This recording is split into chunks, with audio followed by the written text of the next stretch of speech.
हातावरून माझी सवय आहे संध्याकाळ आली की गाईच्या पाठीवरनं हात वगैरे फिरवायचं. हा. तर इथं आलो तर सगळ्या गाई अशा गरम लागत होती जनावर.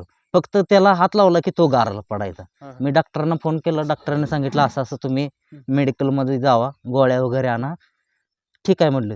गेलो, बैल बाहेर काढला तरी पण काय म्हणजे मला ते हेच वाटणार. तरी पण डॉक्टरला म्हणलं रिक्वेस्ट आहे तुम्हाला काही पण करा आणि तुम्ही इथं या म्हणलं. त्यांनी आल्यानंतर त्यांनी इंजेक्शन वगैरे केलं, होईल सगळा म्हणले. पण काय ते नाहीच झालं. बैल असा माझ्यासमोर बसलेला, मी त्याच्यासमोर बसलोय. त्याला मी विचारतोय, बोलतोय, लक्षा तू मला पाहिजे म्हणून. पण लक्षानं पण असं माझ्याकडे बघत बघतच माझ्या मांडीवर जीव सोडला त्यानं.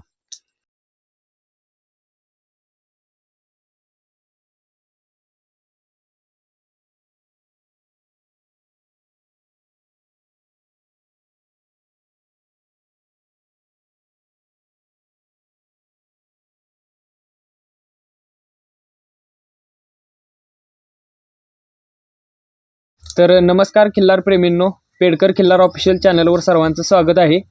तर आज आपण ढवळेश्वर तालुका खानापूर जिल्हा सांगली येथे आलेलो आहोत. इथे एक जातिवंत खिल्लार दावण आहे, जे की वळू क्षेत्रात काम करणार आहेत, ज्यांच्याकडं फायनलला पळणार आहे. वळ आहे, 3 गायी आहेत, जातिवंत पैदाशी आहेत. तर यांची संपूर्ण माहिती, गायींची, वळूची सर्व माहिती आपल्या पूर्ण व्हिडिओमध्ये देणार आहोत. तर व्हिडिओ शेवटपर्यंत नक्की बघा आणि चॅनलवर नवीन असाल तर चॅनल सबस्क्राईब करा, व्हिडिओ लाईक करा, व्हिडिओ शेवटपर्यंत नक्की बघा. तर व्हिडिओला सुरुवात करूया. तर नमस्कार. सर्वप्रथम तुमचं नाव, पत्ता? माझं नाव नवनाथ ज्ञानदेव किर्दत, राहणार ढवळेश्वर, तालुका खानापूर, जिल्हा सांगली. तर कधीपासून तुम्ही हा छंद जोपासताय? हा नाद मला ज्यावेळी मी शाळेत होतो त्यावेळी आमचे एक मित्र आहेत पासो काकडे, त्यांची बैल 2 होती पळाव. दररोज आम्ही जाता येता शाळेत येताना त्यांच्या घरात शेजारी असताना तो बैल राखला की एक मन आपलं एक भरून यायचं की बाबांनो तो बैल म्हणजे हे आहे.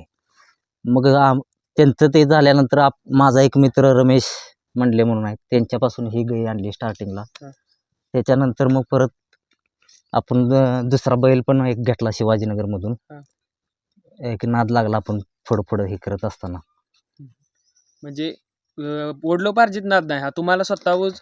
गाई आपल्या आज्यानी आत्तीने सगळ्यांनी सांभाळल्या, पण हिथं दावणीवर कधी येली पण नाही आणि गायीनं वाप पण केली नाही. मी लहान असताना बारके 3 महिन्याची ही गाय आणलेली, त्यावेळी ती आणून आपण इथं म्हणजे गाय गाब पण घालवली आणि दाखवताना आपण सगळं म्हणजे वळू बैलच दाखवतोय. म्हणजे सिमेंट्स वगैरे ते भरतच नाही, कारण नैसर्गिकच. आता कोणत्या गायी आहेत आपल्याकडे? आता ही एक गाय आहे, हिचं नाव गौरी म्हणून आहे.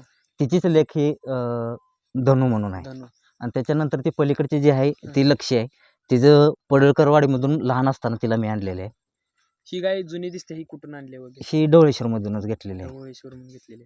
आणि ही फिरत्या ती कालवड कुठली? आता ह्या चिंचणी मंगरुळच्या सरजा बैलाच्या पैदास आहे. आणि ती मधली कालवड कोणत्या बैलाची पैदास आहे? ते पण तिकडचीच बैलाची. त्याच बैलाची. म्हणजे त्या बैलाचं वैशिष्ट्य काय आहे वगैरे? त्यांची बैल काय म्हणजे वळूच आहेत.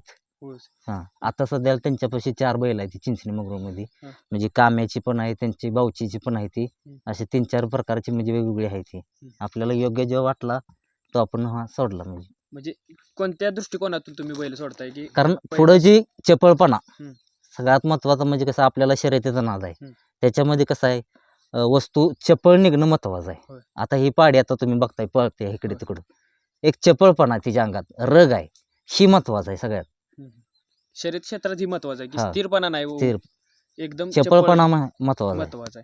आणि खोंड आहेत वगैरे ते काय वयाचे आहेत, कुठले आणलेले आहेत? काय खोंड जो आहे तो आता त्या लक्षीचा तो पलीकडचा 2 नंबरचा खोंड आहे. त्याच्या अगोदर एक खोंड होता माझा लक्ष्य म्हणून, त्यानं सगळ्या म्हणजे मुंबई ते पुऱ्या भागात पूर्ण नाव 1 नंबर म्हणजे जाईल तिथं तो गुलालात राहायचा.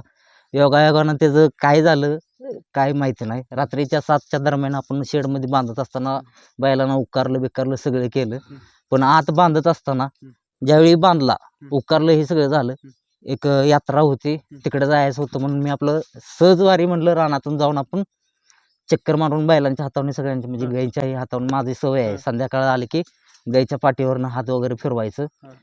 तर इथं आलो तर सगळ्या गाई अशा गरम लागत होती जनावर. फक्त त्याला हात लावला की तो गारला पडायचा. हा. मी डॉक्टरांना फोन केला, डॉक्टरांनी सांगितलं असं असं तुम्ही मेडिकलमध्ये जावा, गोळ्या वगैरे आणा. ठीक आहे म्हटलं. गेलो, बैल बाहेर काढला तरी पण काय म्हणजे मला ते हेच वाटणार. तरी पण डॉक्टरला म्हणलं रिक्वेस्ट आहे तुम्हाला काही पण करा आणि तुम्ही इथं या म्हणलं. त्यांनी आल्यानंतर त्यांनी इंजेक्शन वगैरे केलं, होईल सगळा म्हणले. पण काय ते नाहीच झालं. बैल असा माझ्यासमोर बसलेला, मी त्याच्यासमोर बसलोय. त्याला मी विचारतोय, बोलतोय, लक्षा तू मला पाहिजे म्हणून. पण लक्षानं पण असं माझ्याकडे बघत बघतच माझ्या मांडीवर जीव सोडला त्यानं. तो माझा नाव केलं. नाव म्हणजे सगळ्या भागात एक नंबर काम. आणि आतापर्यंत त्या बैलाला कुठला पण तुम्ही बैल घालायचा, बैल हा गाडी बांधूनच पळालेला. त्याच्यावरच गाडी त्याच्यावर गाडी बांधायचीच. आता तुमचा किती पण फुल स्पीडचा असू द्या, त्याच्यावर गाडी बांधायची लागायची. एक जातीवंत अशी म्हणजे नाव केलेली वस्तू तुमच्यातून हरपली. हरवली. आता त्याची- ही वस्तू कशी काय तुम्हाला? हा ही वस्तू पण चांगली आहे, पण ते असा योग झाला की तो बैल मेला. त्याच्यानंतर दुसऱ्या दिवशी आपल्या घरात एक शिर्डी आहे, तिची बारकं पाटरू ती पण मेलं. तिसऱ्या दिवशी असं झालं की हा मुलगा आहे, त्याच्यावर डायनिंग टेबलचे असं म्हणजे अंगावर झाला. सगळं योजनाच झाल्यागत सगळं झालं. उलटं पान लागलं. त्याच्यानंतर परत माझं एका असं पाठीला धरलं की ते मला सुद्धा सुधारायचं बंद झालं. म्हणजे ते पण मी दवाखान्यात झालं. असं म्हणजे काहीतरी घडतच चालत गेलं. त्याच्यानंतर तेव्हा बैल बाहेर, आता म्हणलं बैल मरून आता 1-1.5 महिना झालाय, आता त्याला बैल बाहेर काढायचा. पण त्याला नाक्या केल्या, नाक्या वाढलेल्या होत्या बांधून असल्यामुळं. नाक्या केल्यानंतर पुढं जे नाक्या केल्या म्हणून निमित्त झालं, तो लंगायला लागला. त्याचे पण 2 गुलाल झालेले आहेत. तो पण चांगला हात बाहेरून फुल स्पीड आहे, दोन्ही खांदी चालतोय. निशान नाव आहे त्याचं. निशान. आणि तो जो पाक लास्टचा आहे तो शिवरगावचा सोन्या याची पैदास. आपले उमेश शिंदे त्यांच्याकडून आपण हा घेतला. त्यांनी तो दिलेला पुणेकरांना. पुणेकरांनी असं मी पण गेलो होतो बघायला, मला पण हा पसंत पडला. त्यांना पण म्हणलं जरी द्यायचा जर असला तर माझा नंबर घ्या, कॉन्टॅक्ट करा. योगायोग असा झाला की त्यांच्या नशिबात नव्हता पण माझ्या नशिबात होता. त्यांनी घेतलेला बैल त्यांनी परत फोन केला की असं असं मी बैल माझं काही पैशाची ही झालं नाही, अरेंजमेंट झाली नाही, तुम्हाला हवं असेल तर तुम्ही घेऊन जावा. मी लगेच माझ्या सडवांना फोन केला की असं असं आपण तो खोंड घ्यायचा. ठीक आहे म्हणलं. लगेच आम्ही जाऊन परत माझे 2 मित्र गेले, जाऊन घेऊन आले. उमेश शिंदे म्हणजे यांच्या गाईच्या? हा, गायचा. आणि बाप आहे तो हिवरगावचा सोन्या. म्हणजे पूर्ण जातीवंतच दावण आहे. हा जो कलर दिसतोय गायचा, हा कुठला वाण येतोय? हा जो काळ्यामध्येच मोडतोय, काळामध्ये धनगर कलरच आहे. काळा सलगर. आणि ह्याच्या जे खोंड झालेला त्याचाच आपण म्हणजे खोंड त्या पलीकडच्या गाईला सोडलेला होता, त्याचा तो लक्ष्य म्हणून झालेला होता. आणि आपला म्हणजे घरचाच, आणि तो पण घरचाच, म्हणजे आई बाप घरचेच आहे. तो निशांचा पण आहे, आई बाप घरचेच. म्हणजे फक्त ते पलीकडचं थोडं विकत आहे, बाकी नाहीतर सगळं घरचंच नियोजन केलेलं होतं. आता जर पट्ट्यावर जायचं म्हणलं तर कोणाकडे नियोजन हे असते काय? आमचे मित्र आहेत, एक 4-5 जण आमचे इथले आहेत, परत परगावचे पण आहेत. आपल्याला मोरा ड्रायव्हर आंबेगाव, परत विशाल पाटील कारवेचे, हे असं सगळं आपल्याला सपोर्ट आहे, म्हणजे सगळ्यांचा होता. त्यावेळी तुम्ही काय करता व्यवसाय वगैरे? आपला शेतीच आहे. शेतीच. त्याच्या अगोदर मी बाहेर होतो दुकानला, पण हे जो नाद लागला आपल्याला, लहान शाळेत असतानाच नाद लागलेला. पहिल्यांदा ते वासरू घेतलेलं तो शिवाजीनगर मधून, तो खोंड पण चांगला पळत होता. तो खोंड तर असा होता की नाके करायच्या टायमाला आम्ही 10-12 जण खोंड पाडायला बघत होतो, पण तरीही पडत नव्हता. एवढा खोंड तो तावाचा होता. आणि त्यावेळी परत बंदी पण झाली, असा विषय झाला. बंदीच्या काळात काय काय नुकसान झालं? बंदीच्या काळात काय म्हणजे फुकटच द्यायचे बारी आली. बैल पण पहिले आपले 2 बैल पण होती शेतीची. आपलं वडील पण होतं, वडील झाला आता 3 वर्ष होत आले, एक्सपायर झालं. वडिलांना नाद होता म्हणजे बैलांचा, पण आपल्याला नाद शर्यतीचा. वडिलांची बैल होती शेतीची. आता सगळी शेती वडिलांचा आहे अवजार. आपण आता शेती ही सगळी ट्रॅक्टरनं, आता हे गहू वगैरे केला हे सगळं ट्रॅक्टरनंच आहे. पण वडिलांचं कसं कुठलं अवजार नाही असं नाही, सगळं आणून हे केलंय. आणि आपण आता वडील एक्सपायर झालं म्हणून आपण त्यांच्या मागं आपण ते पिढी आपण चालवत चालू, आपण ते द्यायचंच नाही, आता ठेवायचंच, म्हणजे त्यांची आठवण म्हणून आपण ठेवायचं. म्हणजे घरगुती सर्व मेहनत वगैरे सगळं घरचं बैल. मग बैलानं मेहनत केलेलाच फायदा काय होते? बैलानं मेहनत केलेली एक नंबर तसं म्हणलं तर.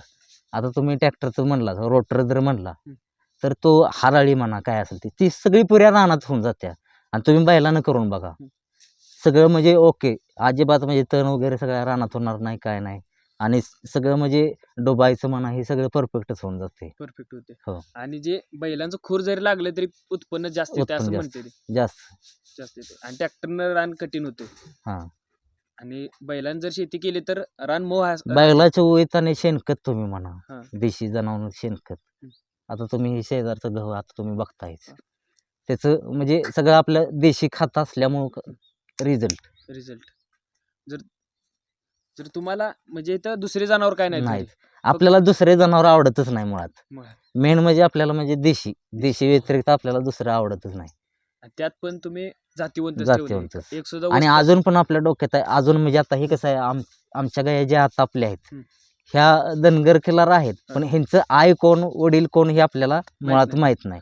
त्यावेळी आपण लहान होतो त्यावेळी पण आता जे आपल्या डोक्यात आहे की कसं एखाद्या आपण पाडी म्हणा हे आपल्याला घ्यायची का तर घ्यायची डोक्यात आहेच. ज्यावेळी आपल्याला म्हणजे आई कुठली त्याचा बा कुठला हा ते एक आपल्या दावणीवर पाहिजेच हे आपल्या डोक्यात आहेच. म्हणजे लाईन लाईन महत्वाचा. हा म्हणजे आता ह्याच समजा ह्या गायींची लाईन महत्वाची नाही पण ब्रीडिंग करताना थोडा त्रास होतो कारण की एक लाईन झाली तर वासरं भरपूर. ब्रीडिंगचं कसं आहे आता आपल्याला म्हणजे सिद्धापूर म्हणा तुमचं तिकोंडीची लाईन म्हणा निवर्गी लाईन म्हणा ह्याच्यामध्ये चपळपणा महत्वाचा आहे.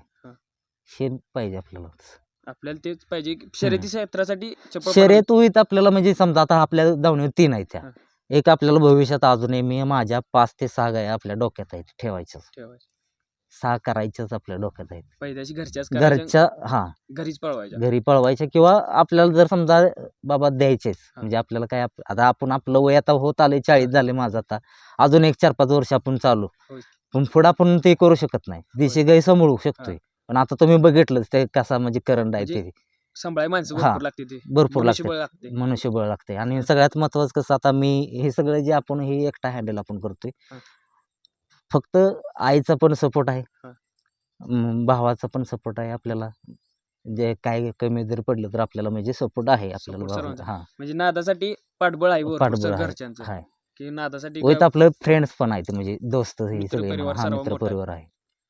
चालेल.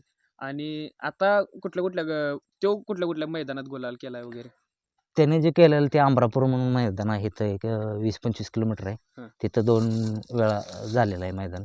त्याच्यानंतर आपला बैल मोठा लक्ष्या म्हणायचा तो एक्सपायर झाल्यानंतर ते काढलाच नव्हतं परत जास्त काढलाच नाही. आता उद्या आपलं मैदान आहे गारळवाडीचं तिथं जायचं आता काढायचं आहे. त्याचं नियोजन कोणाकडे आपणच करतो फक्त आपण एक मित्रांना म्हणा विचारून आपलं सल्ला घेऊन आपण करतो. मोरा ड्रायव्हर आंबेगाव म्हणून आहे तो आपल्याला म्हणजे सपोर्ट सिस्टीम आहे आपली तशी मोरा ड्रायव्हर. आणि पैरा कोण ठरवतं वगैरे पैरा म्हणजे आपण आपल्याला बैल बरा वाटला किंवा मोरा ड्रायव्हर आहे सांगायला आता तसं हा बैल घालूया गाडी चांगली पळेल मग ते दोन्ही खांदी चालतो. दोन्ही खांदी पब्लिकला पण चालतोय आणि आतून पण चालतोय म्हणजे चारी खांदी म्हणला तर चालेल. जसा शर्यत क्षेत्रासाठी पाहिजे तसा पुरेपूर आहे.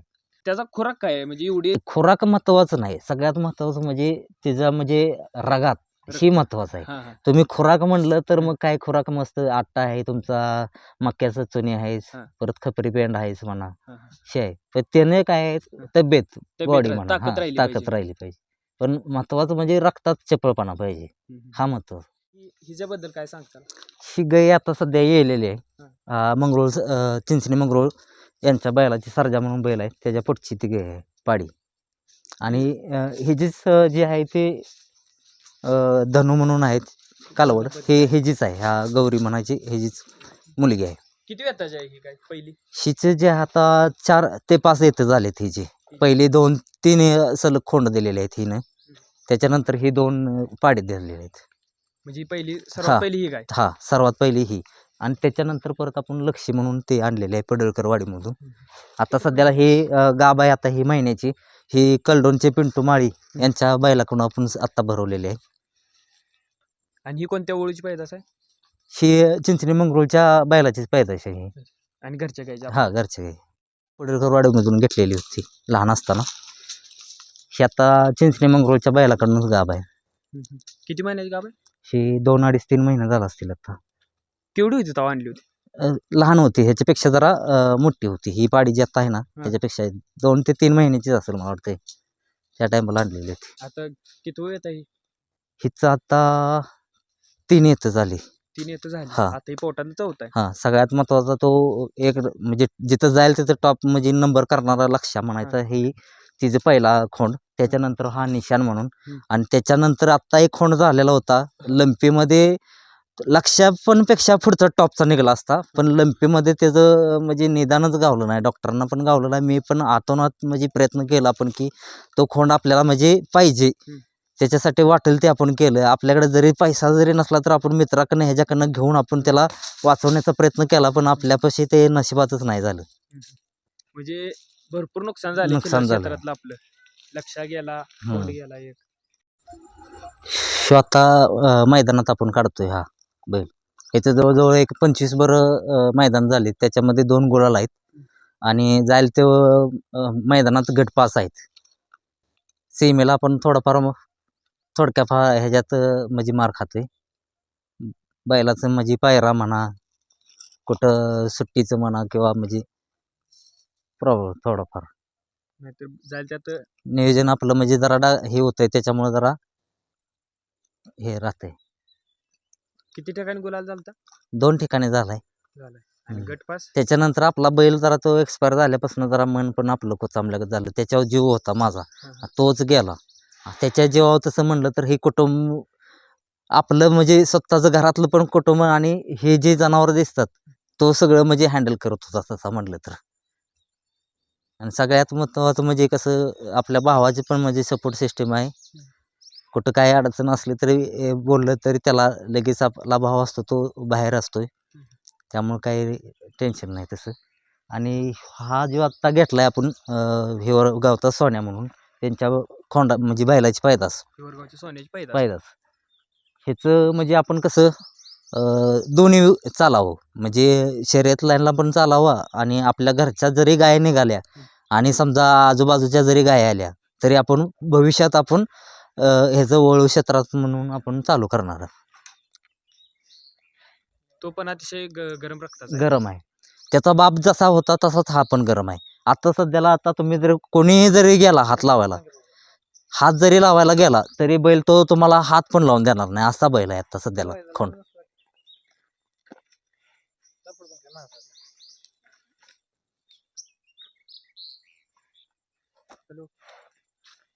तर धन्यवाद, तुमच्याकडून भरपूर माहिती मिळाली आणि अशाच जातीवंत पैदास झाले तर नक्की भेटू. आणि नंतर जरी कोणाला आपल्याकडं यांच्या गाईच्या जर समजा कालवडी वगैरे खोंड जर झाला जातीवंत तर तुम्हाला घ्यायचं असेल तर त्यांच्याशी संपर्क करू शकता. तुमचं नाव आणि पत्ता एकदा नंबर एकदा सांगा. माझं नाव नवनाथ ज्ञानदेव किर्दत, राहणार ढवळेश्वर, तालुका खानापूर, जिल्हा सांगली.